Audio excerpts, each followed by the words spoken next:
బర్తరఫ్ చేసిండు, అటువంటి వాళ్ళకు తెలంగాణ ప్రజలు బుద్ధి చెప్పిండ్రు, మా పాలమూరులు కూడా బుద్ధి చెప్పిండ్రు అని మాట్లాడి ఇవాళ ఆయన ఏమంటారంటే భారతదేశానికి వస్తే భారతదేశ చరిత్ర తెలుసుకోవాలనుకుంటే మొదలు అంబేద్కర్ అట, తర్వాత ఇందిరాగాంధీ అట, తర్వాత ఎన్టీ రామారావు అట. ఏం తమాషా ఇది? జనానికి అర్థమైతలేదు అనుకుంటారా? జనం ఏం పిచ్చోళ్ళు అనుకుంటారా? వీళ్ళంతా కలిసి ఉన్నారు. వీళ్ళంతా ఏంటంటే దే ఆర్ బిజినెస్ మ్యాన్. ఈ పాలిటీషియన్స్ అందరు కలిసే ఉన్నారు.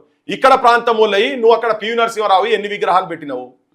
మా చెన్నారెడ్డి ఇక్కడ ముఖ్యమంత్రి, సమైక్య రాష్ట్రంలో ముఖ్యమంత్రి, గవర్నర్ కూడా చేసిన తమిళనాడు, ఓ స్టాల్వాట్ లీడర్ ఇక్కడ నుంచి నువ్వు ఎన్ని విగ్రహాలు పెట్టినావు? ఆంధ్రాలో పెట్టరు కూడా వాళ్ళు పెట్టరు. మా వెంగళరావు పెట్టినావా? అంజయ్య పెట్టినావా? రోషయ్య, బాలసుబ్రహ్మణ్యం, ఎన్టీఆర్ సైలెంట్ గా ఉంటే ఎన్ని పెట్టుకుంటూ పోను 100% పెట్టుకుంటూ పోతారు. ఇక అంటే మనము అందుకనే ఇప్పుడు నేను ఫస్ట్ బాలసుబ్రహ్మణ్యం విగ్రహం అప్పుడు మనోళ్ళు కూడా అయ్యో ఆయన ప్రపంచ ప్రఖ్యాతిగాంచినటువంటి కళాకారుడు కదా, మరి మన దగ్గర కూడా ఉన్నారు కదా. మరి ఆయన తెలంగాణ పాట వాడ అంటూనే ఆ పాట వాడ అన్నప్పుడే కదా మనం కొట్లాడింది. అదే ఆంధ్ర ప్రాంతం రామకృష్ణది విగ్రహం పెడితే మనం కూడా తట్టమొస్తామని చెప్పినాం కదా.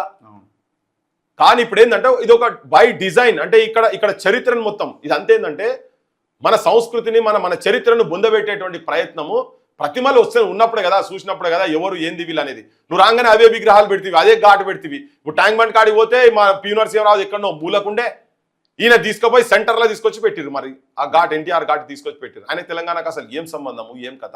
మీ దగ్గర పెట్టుకోండి.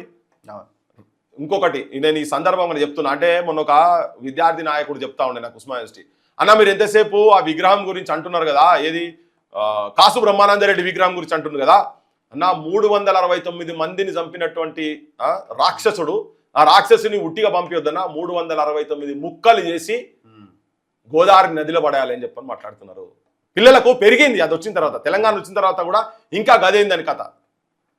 తెలంగాణ సమాజము అబ్జర్వ్ చేస్తున్నది. ఈ విగ్రహాలు ఇవన్నీ పెట్టుడు ఏంటంటే ఆధిపత్యాన్ని చూపించేటువంటి ప్రయత్నంలో భాగమే. ఇంకోటి దాంట్లో మనల్ని చిన్న చూపు చూపించినట్టుగా, మనల్ని నీచంగా చూపించినట్టుగా, మనల్ని హీనంగా చూపించేటువంటి ప్రయత్నము ఆంధ్ర పాలకుల చేతుల్లో ఉన్నటువంటి మన తెలంగాణ పాలకులు కూడా వాళ్ళతోని వత్తాసు కలిపి చేస్తున్నారు. ఒక ముచ్చట చెప్తా ఈ సందర్భంలో, ఇంతకుముందు మురళీ మనోహర్ గారి దానికి రిలేటెడ్, చిన్న కులాలై, పేద కులాలై, శ్రామిక కులాలై, వృత్తి కులాలై మొత్తం సర్వనాశనం అవుతున్నాయని చెప్పి మాట్లాడింది ఆయన మనతోటి. ఇది నాకు ఇప్పుడు గుర్తుకొచ్చింది. ఇది మాట్లాడింది మనతోని.